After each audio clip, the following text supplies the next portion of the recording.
Hi, good morning.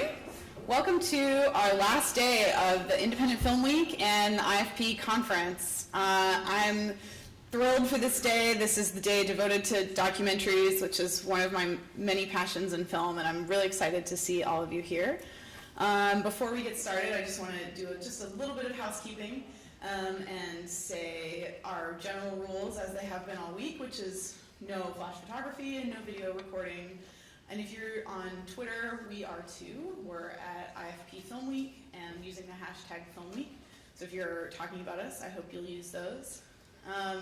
And also big thanks to our sponsors today, RBC and HBO, and our particular sponsor for today, HBO Documentary Films, who's helping us out with all things documentary here at Film Week. As you may know, IFP is the nation's oldest and largest organization of filmmakers. We're a nonprofit organization of filmmakers, and we're a membership organization. And if you are not yet an IFP member, I hope that this week has convinced you that we're the organization to be a part of and that you'll join so that you can come to other events like this year-round and our member mixers and screenings and all the fun things we put on. I'm really, really excited about our keynote this morning and feel like the work that he's doing is really helping to sort of forward the creative documentary and to also provide a vital service in funding for documentary. So it's my pleasure to introduce our keynote, Orlando Bagwell, who's the director of the Just Films Initiative at the Ford Foundation, as well as Jeff Search, who's the CEO of BritDoc, who's going to be sort of interviewing Orlando for us this morning. So thank you so much and welcome.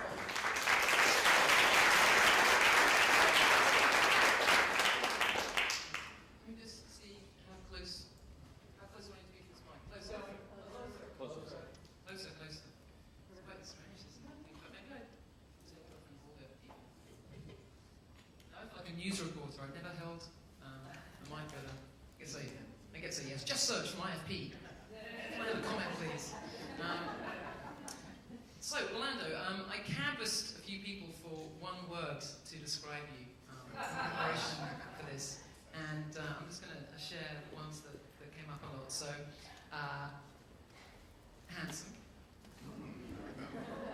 smooth, thoughtful, self-assured, dude, and elusive.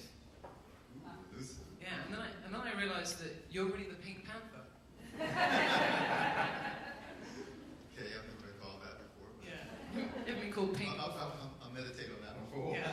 Oh yeah, black is the new pink, pink is the new black. You're the man. You are uncommonly, I think, liked and respected as a funder and gatekeeper. And I think that's probably owes a lot to the background that you came into your position at Ford, and the fact that actually, you have a lot of commonality and empathy with the filmmakers and the community that you're helping. So I just want to lay out what we're going to do. I want to take Orlando back to 1974 when he was a teacher, and through his different evolutions, from teacher to filmmaker to funder, and now really field builder. And of course, at the same time, from 1974, when documentaries were very expensive to make, shot on film, very few distribution outlets, really mainly television, very occasionally theatrical in that time, to today when documentaries have been totally transformed by changes in technology and changes in society. So we're going to try and sort of model both of those things so that we arrive at Just Films kind of in full kind of technicolor. We have an hour, right? We have an hour, yeah. So Orlando, when did you fall in love with documentary? Because you were originally a teacher, history teacher, politics teacher. History and political science teacher. And that was really kind of accent. People here. Can you hear? Should I? Softly spoken could have been one of those words, but that's two words, isn't it? There's a hyphen, so that can go together. Okay, I'll try and speak a little louder. I remember a moment when my parents took my family, my brothers and sisters, I have 4 brothers and sisters, and I come from a very modest family. My parents, I need to tell you this because it's very important to, I think, who I am. They had 5 kids and they were 28 years old. They had 3 by the time they were 21. I was the 3rd, I'm in the middle. At 28, they decided they were moving us from a place that we were renting to a house that my father was able to buy through the GI Bill. And they announced they were going back to college. My father hadn't finished high school. My mother finished one semester of college. And they explained that we were all going to work together so they could finish college. And that was great because my parents, we moved close to a school, a black college. I watched my parents pledge fraternities and sororities. People came to my house and practiced their step dances and everything, you know, and there were parties in my house and all these wonderful things. But we kind of joined together to make this thing happen. They graduated. My mother became a PhD in psychology. My father is a physicist. We moved from New Hampshire, from Baltimore, Maryland, inner city, to rural New Hampshire, when my father found a job. So it was a big shift for me. And I can remember one day, just before we moved, they took us to Atlantic City. And they were taking us to the Steel Pier, which was a big amusement park area. And they were letting us go free. We could just do what we wanted to do. And I spent my whole day in the theater watching the movie, over and over and over. My parents didn't know where I was. They found me in the theater, and I'd watched the movie, I think, 3 or 4 times. It was the Beatles movie. No, the Heart. That's it, exactly. And they were surprised. And I was just kind of taken by what I saw, because I saw a place I knew nothing about. I'd never been to London, didn't know the life. And it was really kind of, I was surprised I stayed the whole day, didn't get on any rides. Long story short is that I did end up becoming a teacher. And before that, I worked in a community center. And I decided I was going to become a filmmaker. That was after I got graduated from school. And I worked my way through school running an after-school program. And with kids in the inner city. And I used to make little videotapes of their lives. And I started a little film program for the second. I started school in medicine and decided I would go into. Well, I couldn't work in the hospital. I transferred to the film department, started making films, really crude stuff that I had no knowledge. But I realized early when I just made that first little film that I was in love with it. Something that I really got something out of. It meant something to me, and showing it to my friends. Hearing them talk about it meant a lot, and it was just something I realized I'd found when I wanted to do. That's what you're supposed to do when you go to college. Well, it happened for me. I changed from one major to another, got into the film department, decided this is what I wanted to do the rest of my life. But I couldn't get a job, so I started teaching school. I'm going to try and make this really short because while I was there, I decided I wanted to teach the school my students were going to.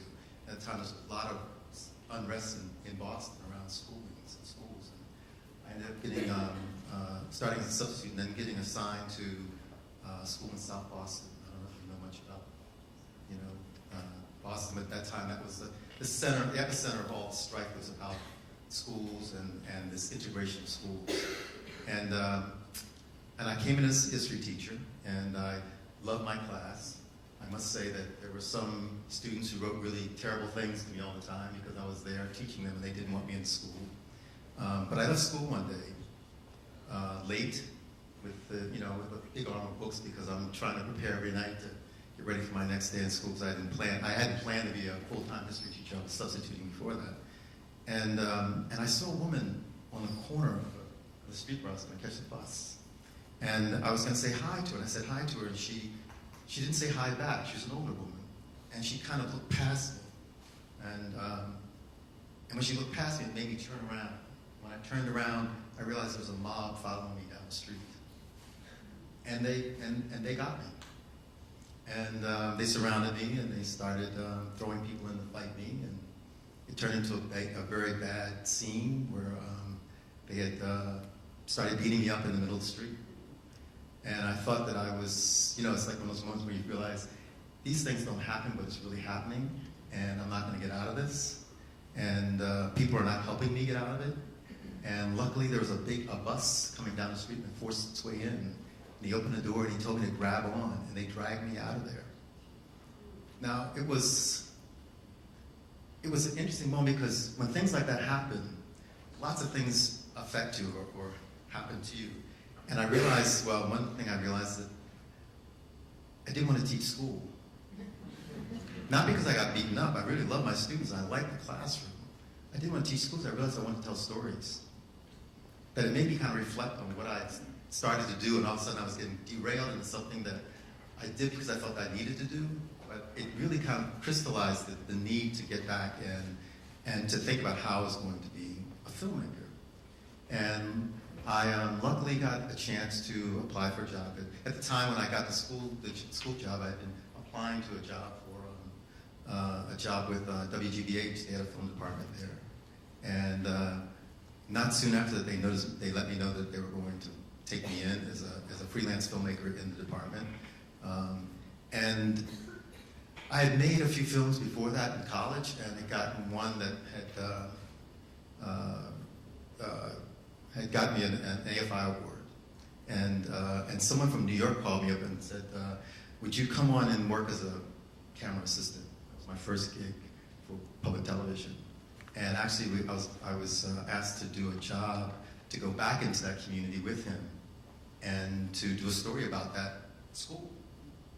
And we were interviewing a woman who was an actress, a woman who stood up and said she didn't like what was going on in her neighborhood, and she was getting a lot of threats against her because she did this. We went to her house to interview her, and we're in her house, and we're interviewing her, and her son walks in, and I recognize him from that street. It was like all these little circles that started to happen just around that moment in my life. Now, I wasn't going to rat him out or anything like that, but I realized that something about being in the space was going to connect you to people you would never expect to be connected to. It wasn't all that clear in my head, but it was just kind of affecting me in a deep way. And I felt that when I got the job at WGBH, that this is what I should be doing again. And it was very clear that they allowed you to make films at night after you did your work on the day, and that's where I started making my first independent films. But it was much of it's happened in the course of these experiences with these kids, the experience teaching, and realizing that these stories were things that could really kind of capture those difficult moments. One of the bits of mission statement about Just Films on the website I really like, and it says, we believe visual narratives play an indispensable role in the search for justice in society.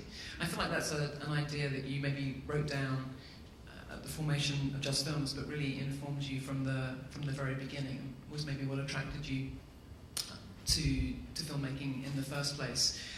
But when you started making filmmaking, how did you understand that films could be influential? What was the model for films being influential then? What did you do with the films that you began to make? Well, I think that wasn't really formed in my head as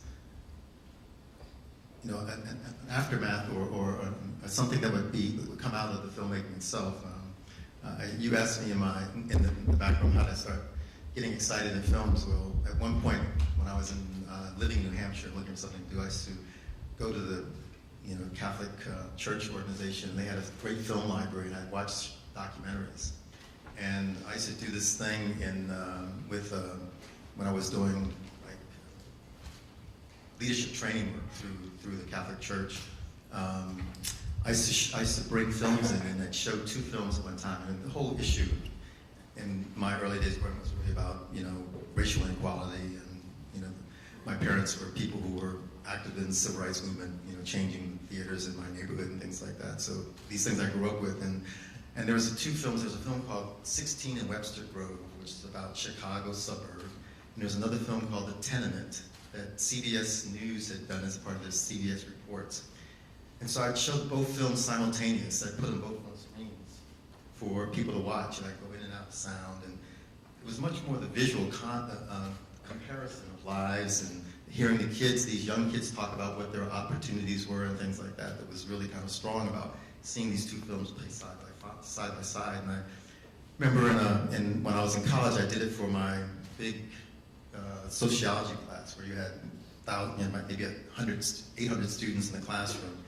And my roommate was in the School of Communications, and I was at the time struggling with what I was going to do. I didn't want to be in the health school anymore. I was thinking about taking a leave out. So he says, you really are into this film stuff. Why don't you apply to the film school? I didn't even know BU had a film. I was at Boston University. I said, a film school? They don't teach film in college. And he said, yeah, there's a film school in the school that I go. He was in the School of Communication. He was studying journalism. He said, there's a small film department. It's like 6 students. And I was lucky because someone dropped out that year, and I got in. And it was, but it showed me that films could make a difference. But I didn't really understand that until I got to Black Side. And we made the series Eyes on the Prize. And you know, when you're making something like it, you're deep into the work, and you're thinking about storytelling. And one of the things that Henry and John Else, who was kind of like our story editor on the series, forced us to do is think about how films had to be dramatic. They couldn't just be about something. They had to be storytelling, dramatic storytelling. We respond to that. And so we worked very hard at that. And you're involved in a series, you don't know whether it's going to be successful, what's going to happen, but we're really kind of surprised when it gets out and people are really responding to it. And in that response, there was a lot of requests for the films to be a part of the education system. People wanted them in the schools, they wanted to teach it. And we hadn't thought about doing that. You know, we just thought about, we were just struggling to get them done because we were under budget, number one, from the very beginning. And we were just in this kind of space, working in this kind of incubated space, working on these films, not knowing what they're going to really do. And but it was, we started working on trying to do, to think about how they would have greater value in the classrooms and places like that. And I can remember Henry was an interesting guy because he would constantly challenge you and had a very interesting way where he could critique you and at the same time hurt your feelings and make you work harder. But he also had a way where he would always introduce you to these moments when he realized you would get what you were trying to do and how important it was. And I can remember he invited us all to come to, and when we were making the film, we were obviously always out of money. We worked in a place that was constantly in state of being, renovated. So it never got renovated. It was always in the process of being renovated, our offices and everything. And but at the end, we had a funder come in. Lotus Products came in at the very end, and Lotus gave us the final money. If they hadn't come in, the films would have never gotten on the air. And they invited us to their kind of company, event where everyone comes together at the Boston Garden, and they have a big event. And we were sitting there in the upper bleachers watching, and they had a moment where they referred to the series that they funded, and Eyes on the Prize. And I think we were all kind of amazed because the spotlight came over to us and they asked us to stand up, and the crowd went crazy. These are just everyday people who work there, and you could tell this was something they were all proud of being a part of. And I think in that moment we all realized that these films were affecting people in ways we hadn't really expected, but you realize that something about the storytelling, something about the films themselves were an opening to a larger effort to begin to change people's minds about not only who we were individually, but what we could do together. And the stories in those films kind of spoke to that, but also I think the fact that these films were films about everybody. We didn't try to have our position on the history be the position of the film. The idea is that you could take archival footage, you could put voices interpreting that footage who had never spoken before, and you could take people who are actively a part of that story, interpreting what you're seeing, and it would be something very new and fresh and meaningful to everyone, and it didn't matter which side you were on, as long as all the sides were presented in a dignified way, and their voices were sincere. So, and then with Citizen King, that was a project which was partly funded by Ford. Was that the first time that you? Well, no, that's where I met Ford. I met Ford Foundation on Eyes on the Prize. And there's a program officer, Andrea Taylor, who, and Ford stepped up when, you look at something like that, and that was a series that started, I met Henry in my early days of filmmaking, and he had started that series earlier than that. We had cut early scenes on that, and we were working with Cap Cities. They had first times invested, I think they were in ABC, and they were looking for projects to do, and Henry had won a competition, a series like that. And when we were trying to make a serious history series, they wanted us to make something that celebrated the civil rights movement. We wanted to make a history. And we showed them the product, and we showed them some dramatic scenes we were putting together on that series, and they walked out. They took all their money.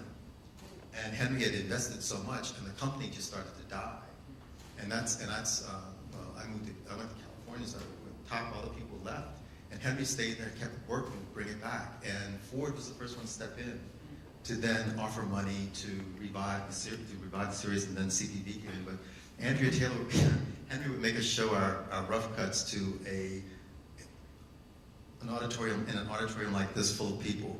We had double slice the films and put them up and show them as rough cuts. But Andrea would come to all our rough cuts. It was the most scary thing you could possibly do. Your film is not finished, it's raw, and you're showing it to a large group of people you've never met before. And then you had to stand up and have them critique what you did, and you're in, But it was great because this is my first experience with Ford, and they took a real interest in not just what we did, but in helping us to think about how it was going to be successful. And obviously Ford got a long and proud history of supporting not only documentary but visual arts, and understanding perhaps almost just instinctively the importance of this work in society, which is kind of, I feel like the journey that Ford has been on, that you've been on, that we're all on, it is in a way this movement from just sort of knowing that these films are important, and just not knowing and feeling simply this must be so, to in a way that becoming more explicit and better understood and more strategically pursued.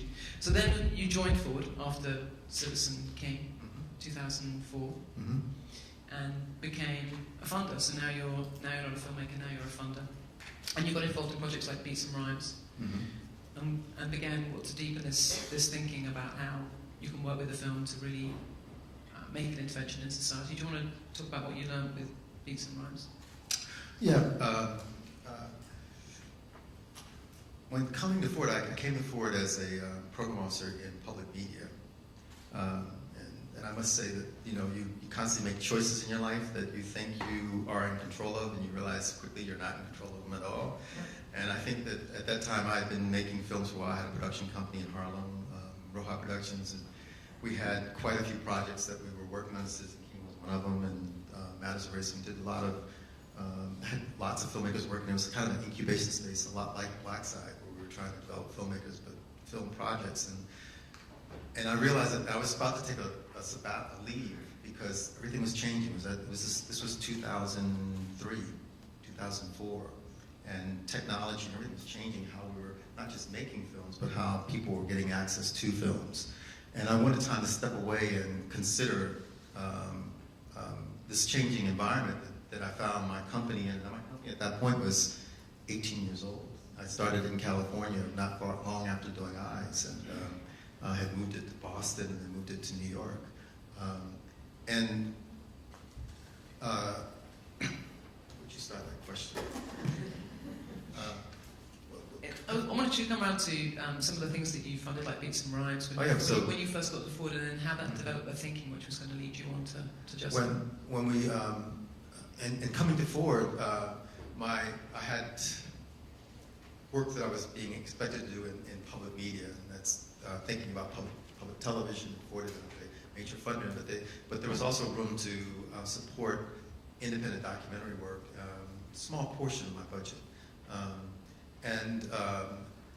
There was a filmmaker, Byron Hurt, who had made a film called I'm a Man. It was I don't think many people saw, but you could see in this filmmaker he had incredible talent and a lot of desire. And he had an idea for an interrogation of hip hop and the way in which it was addressing the women throughout in a lot of the gangster rap and a lot of the attitudes that it began to affect and be represented through black men, and a lot of these festivals and places where, in fact, they would congregate to with other artists. And it was a bold film. It was a very bold film because he was in the middle of these spaces where this conversation of misogynistic attitudes and anti-gay attitudes and these kinds of things were just openly spoken and talked about and expressed. And he wanted to make a film to kind of challenge that, interrogate that, and we got involved in it. And the film wasn't the film got finished, and actually Sundance had a special screening of it. And we purposely tried to pursue something like that so that people would pay attention to the film. And it was interesting because in that one special screening, a lot of press kind of saw the film and then wanted to talk about it because it was taking on an issue that was extremely important, but it was very bold as well. And it was a very good film. In the process, we started thinking about, so how is this film going to have any sort of, how's it going to do the things that Byron wanted it to do? And we began thinking about creating its own tour. And we thought we started thinking about what's the target audience for this film. It was, yes, it could be this world of music in space, but that was a tough one to penetrate. And a lot of people who were responsible for that kind of music didn't want this film in their spaces or support us on that front. So we decided that the place we wanted to go and start, and it was a real opportunity, were college campuses. So we kind of started thinking about a college campus tour and supporting possibly that film traveling from one campus to another, and thinking about that as the first line of intervention. And so we created a national campus tour for it, and then realized once we were at a campus showing that we could then connect that to a church, a collection of churches that we would go to. We needed a kind of moral kind of backbone to this piece, that in fact it wasn't just a conversation around what was happening in the lyrics in the music and in the gangster rap and the whole representation of it, but it really was an interrogation of what it meant to, from a moral point of view, in terms of what we wanted for ourselves and how we wanted to be. And we felt churches was a good place to kind of do that. So we would then tag on to the event churches, and once the word got out that we were coming, suddenly we started getting lots of inquiries around whether or not they could also come to a community center, to this place and this place. We started creating a whole tour, and Byron started traveling with the film. Within the year, suddenly we're getting requests from other parts of the world, where they're hearing about this film, and suddenly Byron's traveling, through Africa and South America. He's taking the film all over the place because, in fact, the conversation was a conversation everyone had. Hip hop was everywhere, and the influence of certain kinds of representations that were part of the music, they're part of the whole gangster scene, was something that everyone was kind of living with and dealing with, and suddenly in over 2 or 3 years, that film traveled around the world, and in many cases, Byron did a lot of the work traveling with it to engage that conversation. So, and I felt that in some way, because in some way we were also interrogating those who were championing or making that work available to the larger public, that it's hard to quantify these things, but I think that in some way that conversation, the fact that it became an open conversation, began to have an impact on the kinds of music that was being made, and a kind of a shift away from a certain kind of language and attitude that was part of, which was so dominant during that time, and really problematic, I think, from those of us who cared deeply about hip-hop, but at the same time felt that in some way it had been co-opted by something that people felt was making money, but also in many ways representing so many of us in ways we didn't feel we wanted to be represented.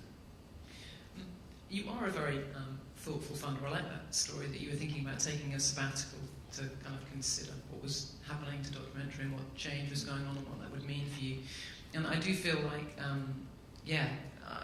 I like that you think deeply, and there was that sense that kind of forward that you went into your cave a bit and kind of pondered all of this, and then came out with the Just Films, sort of initiative and agenda.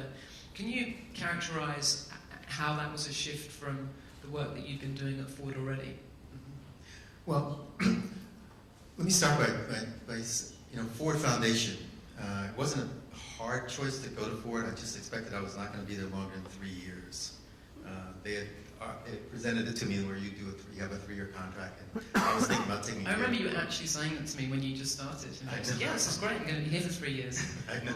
But yeah, I'd say I'm grateful for myself. Yeah, I met you the first community year. that you're not. Yeah. I met you the first year in Toronto, right? That's right. Yeah, that's right. Yeah. And so I thought I was going to be there, 3 years, and the wonderful thing about it is that you begin to start creating a program that, in that time it was public media, but you're constantly thinking about the way in which your work is going to have a larger impact. And one of the wonderful things about Ford is that you have so many people that have expertise in their fields. I mean, and they bring so much background to the work that they do, whether it's in criminal justice, whether it's in HIV work, whether it's in community development work, whether it's in metropolitan cities, all these spaces. And if you look at our initiatives, the 32 initiatives, but throughout that, there are all these people, not just in the foundation in New York, but throughout the world. We have also throughout the global South, we're all staffed with people who are working in these initiatives, and they're working full time, and they're all real experts in their field. So it's like, for a filmmaker, it's like being in a candy store. You've got all these people you can depend on to help you think about what you're trying to do, and when you're working on issues. And in the course of that, you're looking for films that kind of speak large to that, but at the same time kind of capture some of that energy and that intelligence and those resources to help think about how it can be valuable in the public space. And we had launched there's a series that just won an Emmy this last year, the Have You Heard of Johannesburg series. Connie Fields had been working on this forever, and actually it had kind of died. She wasn't able to raise the money to get it finished. And I'd seen an early version of it, and our then president, Susan Beresford, had actually been the person who funded her first film, Rosie the Riveter, and knew Connie. And I'd seen a bit of it in pieces in different places, and went to Susan without even talking to Connie and said, this is a project out there. You know, Ford had been very actively involved in the anti-apartheid movement, in the Reconstruction, in helping to read the country after Mandela was president, and said, maybe we should get this thing finished. This is an unusual piece. It's about a global effort to change apartheid in South Africa. And its implications in terms of how the lessons we learn from that are enormous, but this filmmaker should get this thing done. And Susan, to her credit, decided we would make what we call these reserve fund investments, and made a major investment to see that film finished. And it ended up being a little bit more, but we started immediately thinking about the larger value of something like this. And so we started we have partners who work with to start doing these planning around what impact might be, and had started organizing our partners and things like that. And one piece of it, once we were getting closer to the finish of the film and the premieres, we had a screening at Ford where we brought all these partners together. And by that time, we had a leadership change at Ford. Susan had left, and Luis Ubinas had come in as the new president. And I had invited him to the screening, and I think when he walked in, he saw the people in the room and the energy in the room and the conversation that was taking place around this film, and this larger sense that these films could be more than just a screening. It was really about how you begin to organize people around what the larger opportunities for films like that might be. I remember leaning over to, he said, something's going on here. This is something happening. We need to talk more about this.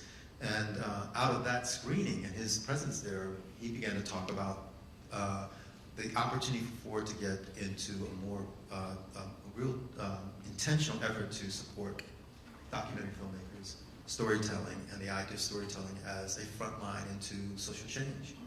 And we began talking about a fund, and that's how we started as a real priority within the foundation. And it's really new. I mean, officially, you only launched October last year, so you're.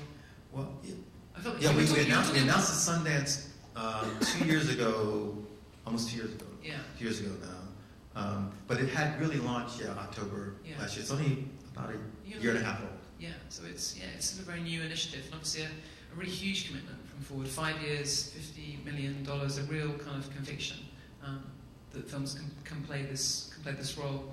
And again, I really like the language on the website around the initiative, that you're looking to back courageous filmmakers with important work, and also this line for growing audiences of engaged and socially conscious viewers. That sense that actually something is changing out there as well, that these films are speaking to more people and in a different way, and that Ford is both part of the movement which is driving and creating that, and then partly just answering that expanded need. It makes it an exciting time, right? It does, and again, I also go back to the opportunity that an infrastructure like Ford offers, because we have offices around the world, and we are a foundation that's been involved in many of these offices for 40, 50 years. And when I say we have offices, in some places we've built an office that that staffs a large staff of experts in different fields to be there, as well as staff to support that office. So the infrastructure, and you think about the relationships over those 40 or 50 years, grantees and others who had some relationship to those offices, it represents this incredible network of people that you can draw on if you're thinking about how you're using something like storytelling as an opening to larger audience, as a way to start thinking about, okay, what can it do? How does it become part of a social change strategy? And I find that really exciting. And so part of my work is really helping my offices recognize the assets we have here that might come from documentary filmmakers in the US, but also thinking about the films that are coming from there that are going to be useful to us. What I find sometimes that it's easier for people to look at a story about something that they know that comes from somewhere else than to see it about themselves. It's really hard to be self-reflective on maybe something that you're not that proud of, but you can watch someone from somewhere else struggling with the same thing and respond to it much stronger. So this idea of having a global network of people to work with and the expertise that exists in these offices, and at the same time, those people that you work with who are part of the larger collection of grantees or relationships to those grantees become a web of people that connect you to so many more people. And what I find is that this work with storytelling and the commitment from Ford has allowed me to have greater relationships with other foundations who are working in issue areas, but not necessarily working in film, but see film as a real valuable tool to work with. And therefore, the ability to create these partnerships through something like this has been enormous and extremely exciting in terms of the conversations and the strategies that we begin to work with. Yeah, I feel like we live in much more collaborative and networked times. By networked, I don't mean the sort of online social media use of the word network. Just that we went from a universe where filmmakers competed with each other for very limited TV slots, and TV operated completely in isolation from any other organisation because it wasn't really interested, to a place where actually filmmakers collaborate because together filmmakers are creating more opportunities for themselves and for each other. And that the organisations that filmmakers work with are much more collaborative and network with each other. It feels like a really seismic kind of shift. Would you agree? Well, I would. I think we're at this really rare moment. I mean, where there is a greater, I sense in the world that I exist in, that's with filmmakers like you, but also in the those who are working, as they say, on this front line of kind of change around the world, and really taking on major, complicated issues. That there's a real sense of the need for that kind of partnership, and a recognition that if done well, I mean, filmmaking is about. I mean, it's about dramatic stories, but dramatic stories that allow all of us to have access to it, in a sense. When it seems that it creates a separation between certain segments of the population, then it's not very good, in a sense. It's much more prescriptive and in some way moving towards propaganda than it is openness. I mean, in some way, we're all complicated people, and you want to bring those complications into the nature of your films and the nature of your storytelling. And I think when we do that well, we just create such an opening for so many people to be in a room that wouldn't normally be in a room together. When you've got people in a room like that, what do you do with it? It's a real opportunity. You don't want them to just walk away and then go back to their small group of people and just kind of talk among themselves. You want that to happen, but you want there's a sense that there's been a new community formed. And I think this is what we begin to recognize when we start talking about networks and new networks. And that's about that we do it kind of so casually online, but we realize that we've been doing it all our lives in the sense of when we congregate together to experience something together. That's, in some way, it could represent a new community. We've experienced something, we share something with everyone, even if it's just that moment where, in fact, we experienced that movie. What do you do with it? The question always for us as filmmakers, and I think those of us who look at our work as something that can have greater impact, is like, what do you do with each opportunity you have with a larger public?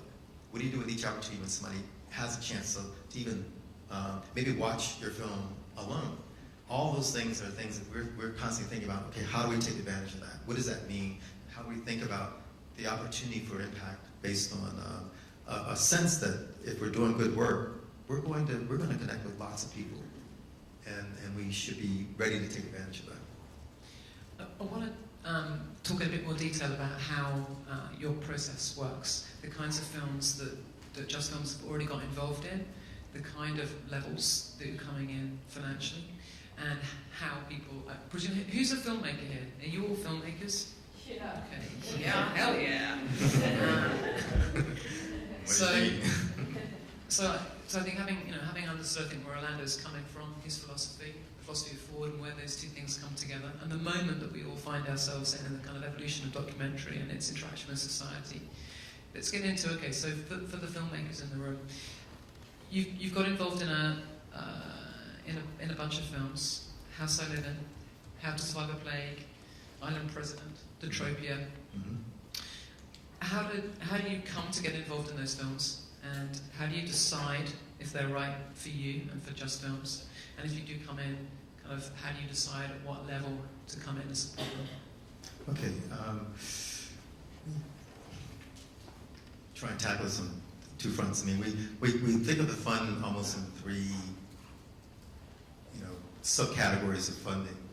On one front, we have what we call signature partners. We work with the Sundance Institute, and we support them for their work in their labs, but also some re-granting through them, because and we do the same thing with ITVS. ITVS's work is more driven toward the funding is much more around their international work than their U.S. work, but it's for international. Their granting they do for films made in other parts of the world. And then we do Tribeca as another kind of signature partner, because we're working in their laboratory around transmedia work, next generation ways in which storytelling is translated and made available in many different forms. And all that work takes a lot of different, is represented in lots of different types of programs and ways in which they decide how they want to use those resources to advance their work. Then we have a fund that really is in some way aligned with our initiatives at the foundation, where we have a democracy, rights, and justice unit, which represents so many different spaces of rights and justice and democracy, and it's very broad in terms of its scope. And I would encourage you to look at our website, because it's very clearly all this is clearly spelled out. And under that, there are initiatives. 32 initiatives that are part of the foundation, and I'm constantly aware of them and thinking about how films in some way touch those initiatives. And I can give you an example, because How to Survive a Plague, House I Live In, Mackey's film that he did, Love Free or Die, yes, sorry. Love Free or Die. I mean, these are all films that in some way touch some of our initiatives in the foundation.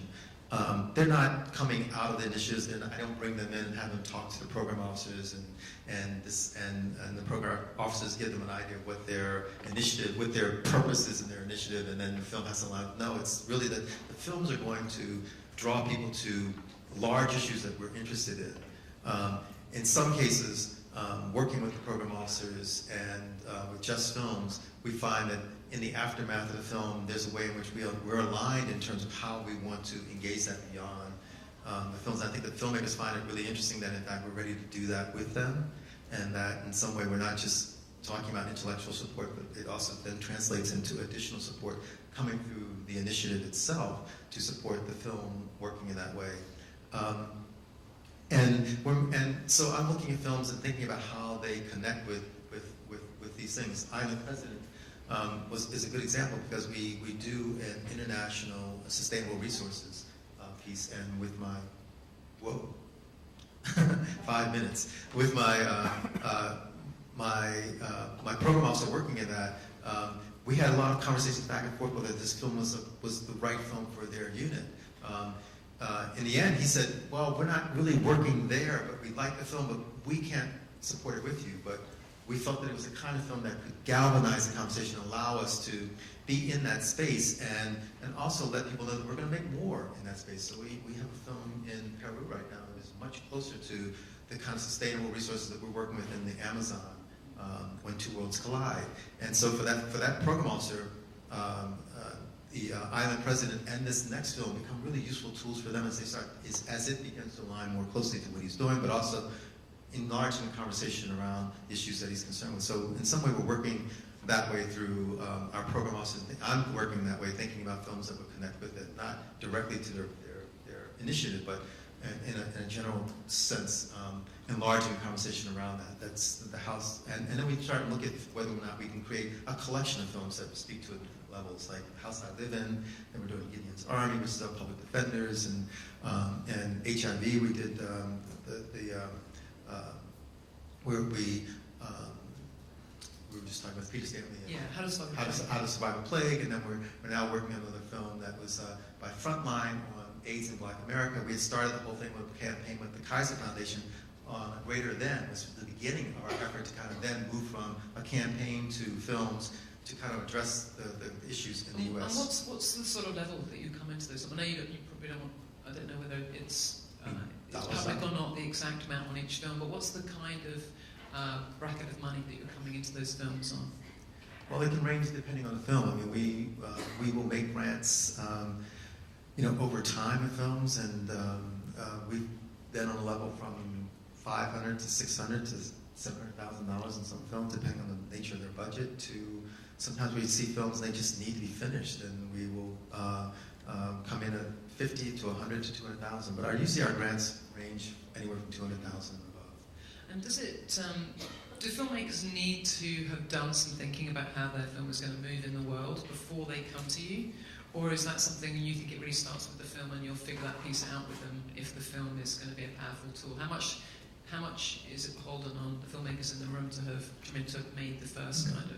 Well, we approach filmmakers because we believe in what they do, and that's make good films. So I'm looking at filmmakers and I'm looking at good films and films that I think are going to reach an audience and connect with them in a certain way. And then I'm taking that and then approaching my program officer and saying, I think I have something that's really going to make a difference in that field. So people are going to be attracted to the issue through this film. What can we do with it? And then it moves to the next stage. Once we decided we really identified good filmmaking and dramatic filmmaking. Filmmaking is going to reach a public and move them, and represents an opportunity to kind of engage issues that we're interested in trying to explore. And how do people get their films under your nose?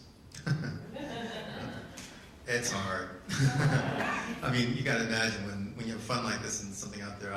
I think we estimated that the amount of inquiries that come through that are not just immediately rejected because they're just so far away from the things that we do that they just are sent back, that I sit down and I look at in terms of requests that come in, range somewhere in the neighborhood of 1,000 to 1,200 a year. I mean, and that's small. And that's only in that first year, so you can imagine now that we're on the map, it's so many more. I mean, I've got piles that come in, and we make grants in the over the year somewhere in the neighborhood of maybe 40 grants a year at different ranges of funding. So it's a hard process trying to decide who gets funding and doesn't. Sure. And the things that you funded, are they things that you funded them like the first time you saw them, or that you funded them because the filmmaker kept coming back to you and actually eventually, as you saw the project develop, you thought, okay, right. Well, sometimes we see things and they're not in a place where you can really tell whether they're going to be what they say they're going to be. So we will keep looking at projects at times. Sometimes films come back over and over and we're coming in at the end. Sometimes we see something and we have conversation and realize that there's a very good sense of what they're trying to do, and they're showing me something that seems like it's capturing that, and we come in very early. So it all depends on some of it's the appetite within the foundation. I should say also we do have an open fund that we use. We just see things that maybe not align with the foundation. We just know it's something that's going to be important to be out there. And we will and that's a larger portion of our percentage of our budget, but it's something we know we have to kind of pay attention to. But yes, I mean, it's hard. Sometimes you know that you've got to maybe come in later. You need to see more, you need to hear more, you need to see it develop a little bit more before you can come in. Do you want to hold it up for the audience? No, they can't see you. Hold it the other way. No, hold it up. It's great. It says hands up. We did start 5 minutes late, to be fair, which I'm being robbed of. You're being robbed of. But I know you probably want to get back on schedule. Was there just a last question that I should have put in there about how to work with Ford and how that works? Did I cover the nuts and bolts that you people wanted covered? I should say we're open. We have no deadlines. Oh, it's a rolling fund. It's a That's rolling, a good it's one. a rolling opening Yeah. and submission. First step, letter of inquiry, or? Yes. Yeah, first step level of inquiry, And do you have to apply for the business cost? No. and do you have We've to have always, business for a long costs? time, have supported for-profit companies as nonprofit. We believe that filmmakers don't make any money anyway. Yeah, Can you recommend 2 or 3 films that you've funded that we should watch? That's- yeah, that's a great point. What would you recommend people watch the stuff that you've funded to get a sense of what is floating? How to in Survive your a boat? Plague, Detropia, What was the first How to one? Survive a Plague. How to Survive. In fact, How to Survive a Plague, I believe, opens on Friday. So it would be great if you go and see that, because it's an absolutely wonderful, wonderful, wonderful film, yeah. Detropia. And Detropia, I'm the when president. are Detropia open? Detropia is playing now. I see right They're now. also opening. Okay, great. Island President. Hermit's House to Hermit's House. I could go. If you go online and look at our website, you'll see all the films that we're funding, and we even put up trailers and things like that. And we have a video wall that begins to show all the films that we've supported over the years, and you can access that as well online, and it gives you a sense of the types of films we've done over the years, and that goes back to 1985. Will you join with me in thanking Orlando for the work that he does?